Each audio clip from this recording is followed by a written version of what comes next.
एक दिन गौरी अपनी भैंस के लिए जंगल में चारा काटने जा रही थी।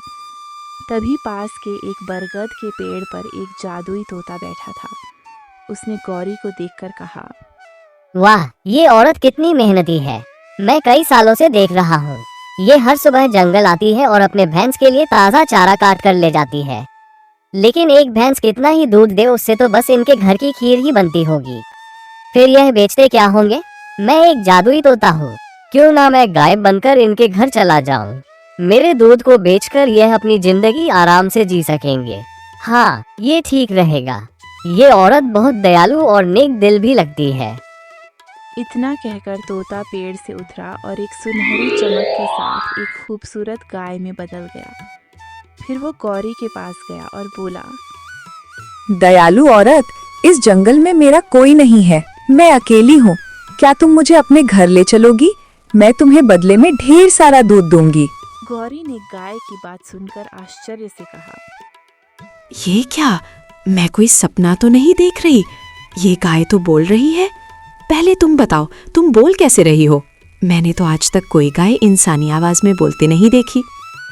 दरअसल मैं एक जादुई गाय हूँ, इसलिए मैं इंसानों की तरह बोल सकती हूँ और उनकी बातें समझ सकती हूँ। मैं कह रही थी, मुझे अपने घर ले चलो। तुम मुझे सुबह शाम हरा भरा चारा देना और मैं तुम्हें ढेर सारा दूध दूंगी। उस दूध को बेचकर तुम अपनी जिंदगी आराम से चला सकोगी। एक भैंस से तुम्हारा गुजारा तो हो नहीं सकता। गौरी यह सुनकर बहुत खुश हुई और बोली, अरे जादुई गाय, तुम सच कह रही हो। अगर ऐसा हुआ तो हमारी सारी मुश्किलें खत्म हो जाएंगी। ठीक है, तुम मेरे साथ चलो। गौरी गाय को लेकर घर की ओर चल पड़ी। थोड़ी देर बाद गौरी गाय के साथ घर पहुंची तो उसके पति रामू ने आश्चर्य से पूछा, अरे गौरी, तुम तो भैंस के लिए चारा काटने गई थी, फिर यह गाय कहाँ से ले आई? रामू, मैंने इसे कहीं से पकड़ा नहीं। ये मुझे जंगल में मिली। इसे बस थोड़ा सा चारा देना है और ये बदले में ढेर सारा दूध देगी। एक भैंस से हमारा गुजारा नहीं हो रहा था। अब इस गाय का दूध बेचकर हम अच्छे से जी सकेंगे। गौरी, तुम सच कह रही हो। फिर तो तुमने बहुत अच्छा किया। हम आज से इस गाय का अच्छे से ध्यान रखेंगे। उस दिन से दोनों रोज जंगल से गाय के लिए हरा भरा चारा लाने लगे। दिन बीतते गए। कुछ समय बाद मोहन गांव के मुखिया के पास रोज दूध देने जाने लगा। एक पड़ोसी भीम यह सब देखकर सोचने लगा, अरे इसके पास तो एक ही भैंस थी, फिर ये रोज बाल्टी भरकर दूध कहाँ से ला रहा है? एक भैंस इतना दूध कैसी दे सकती है? जरूर कोई रहस्य है, मुझे जल्दी पता लगाना होगा। भीम अपनी पत्नी कमला को यह बात बताने घर गया।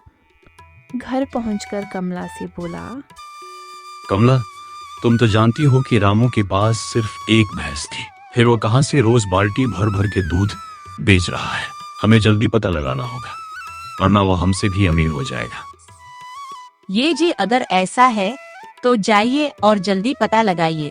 मैं ऐसा होता नहीं देख सकती। हाँ ठीक है, मैं अभी जा रहा हूँ, रामू के घर देखता हूँ। रामू गाय से बातें कर रहा था। मेरी प्यारी गाय और चारा खाएगी, मैं अभी लाता हूँ।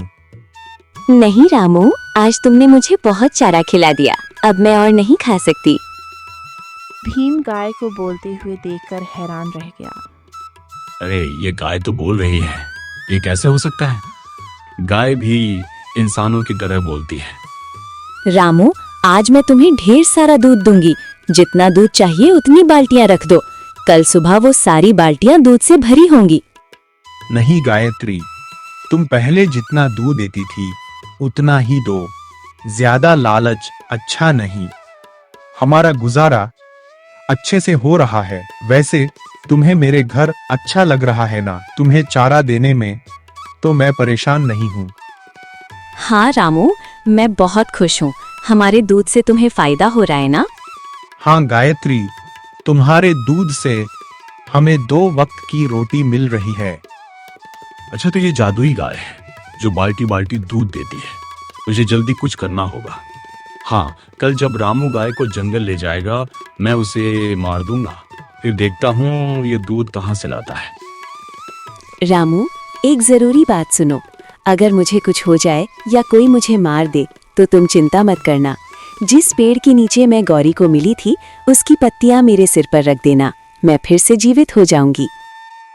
गायत्री, ऐसी बातें क्यों करती हो? मेरा किसी से झगड़ा नहीं, कोई तुम्हें क्यों मारेगा? चलो मैं तुम्हें जंगल ले चलता हूँ। गौरी, मैं गायत्री को जंगल ले जा रहा हूँ। अगर देर हो जाए तो चिंता मत कर। ठीक है, लेकिन जंगल में सावधान रहना, वहाँ जंगली जानवर होते हैं। रामू गाय को लेकर जंगल गया। वहाँ गायत्री हरा भरा चारा खाने लगी। आज बहुत गर्मी है, एक काम करता हूँ, मैं उस पेड़ के नीचे थोड़ा आराम कर लेता हूँ। वो पेड़ के नीचे जमीन पर बैठ गया। इधर भीम झाड़ियों में छिपा था। उसने सोचा, इस गाय को मारना ही पड़ेगा, ये मेरे रास्ते का कांटा है। तभी गायत्री जोर जोर से चिल्लाने लगी। रामू नींद से जागा और बोला, अरे गायत्री को क्या हुआ? मुझे देखना चाहिए। वह गाय के पास पहुंचा और देखकर स्तब्ध रह गया। गायत्री मर चुकी थी। रामू बहुत दुखी हुआ और उसकी आंखों से आंसू बहने लगे। हे भगवान, यह कैसे हो गया? मेरी गायत्री कैसे मर गई? अब मैं गौरी को क्या जवाब दूंगा? रामू उदास होकर घर लौटा। तभी गौरी ने पूछा, रामू, क्या हुआ? तुम इतने दुखी क्यों हो? और गायत्री कहाँ है? गौरी, मैं तुम्हें कैसे बताऊं? गायत्री अब नहीं रही, वो मर गई। ये क्या कह रहे हो? वो तो जंगल में चारा खाने गई थी। बताओ क्या हुआ? मैं जंगल में पेड़ के नीचे सो रहा था, तभी अचानक गायत्री की चीख सुनाई दी। जब मैंने देखा तो वह मर चुकी थी। ये कैसे हो गया? वो गाय हमारी कमाई का एकमात्र सहारा थी। अब हम क्या करेंगे? गौरी, चिंता मत करो, मुझे गायत्री का रहस्य पता है। मैं जंगल से पत्तियां लाता हूँ। ठीक है, लेकिन सावधानी से जाना। रामू जंगल गया और उस पेड़ की पत्तियां तोड़कर गाय के पास पहुंचा। उसने पत्तियां गाय के सिर पर रखीं। तभी एक तेज रोशनी के साथ गायत्री जीवित हो गई। रामू खुश होकर बोला, गायत्री, तुम वापस आ गई। भगवान का लख लख शुक्र है। पता है, मुझे तुम्हारे बिना अच्छा नहीं लग रहा था। गौरी और मैं रो रो कर बुरा हाल हो गया। रामू, अब मैं ठीक हूँ, चलो घर चलते हैं। गौरी मुझे देखकर खुश होगी। रामू गाय को लेकर घर गया और गौरी को सब कुछ बताया। गौरी खुशी होकर बोली, गायत्री, पता है तुम्हारे बिना हम परेशान हो गए थे। गौरी, अब चिंता मत करो, मैं फिर से लौट आई ना। मुझे अब प्यार से सुरभ कहकर बुलाना। रामू, घर में खाने को कुछ नहीं है, अब क्या करें? रामू, बाल्टी लाओ, मैं तुम्हें ढेर सारा दूध दूंगी। सुरभि, पहले जितना दूध देती थी उतना ही दो, वो हमारे लिए काफी है। रामू बाल्टी लाया। एक जादुई रोशनी के साथ बाल्टी दूध से भर गई। गौरी बोली, वाह वाह सुरभि, तुम्हारा दूध तो बहुत गाढ़ा है, लेकिन अभी हमारे पास चारा नहीं है। कोई बात नहीं, हमारे पास अमरूद का पेड़ है, उसकी पत्तियां लाओ, वहीं खा लूंगी। तभी भीम पीछे से आया और यह सब देखकर हैरान हो गया। मैंने तो इस गाय को मार दिया था, फिर ये कैसे जीवित हो गई? मुझे फिर से कुछ करना होगा।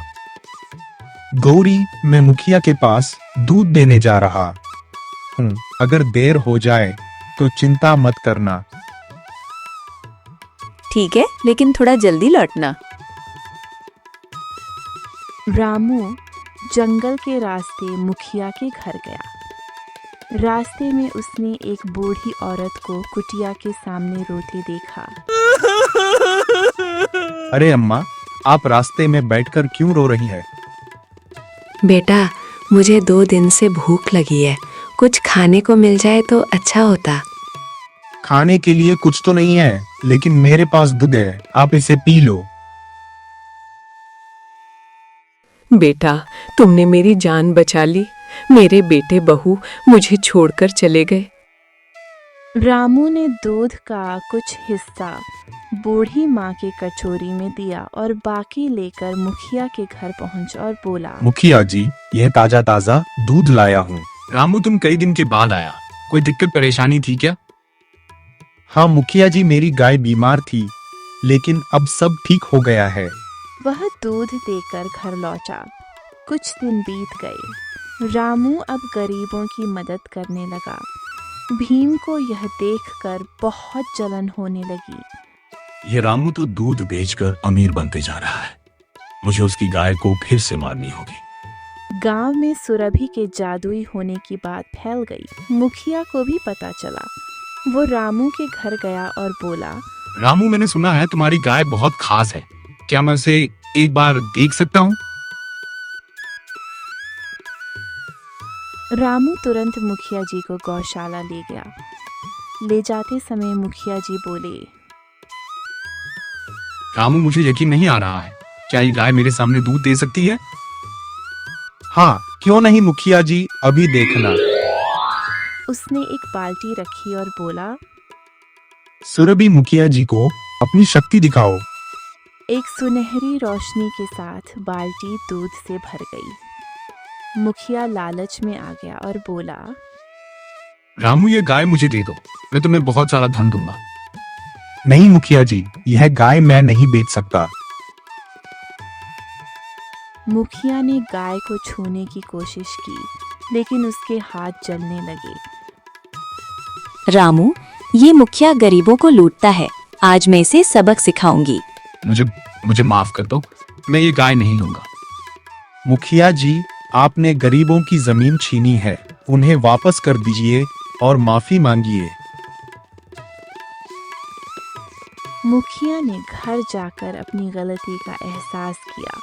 उसने सबकी जमीन लौटाई और गरीबों की मदद शुरू की। अब मेरा काम यहाँ पूरा हुआ, तुम अब खुशहाल हो। मैं किसी और गरीब की मदद करने जाऊंगी। सुरभि, तुमने हमारी जिंदगी बदल दी। यह एहसान जिंदगी भर नहीं भूलूंगा। भगवान तुमको खुश रखे सुरभि। सुरभि जंगल की ओर चली गई और रामू और गौरी खुशी खुशी वे दोनों रहने लगे।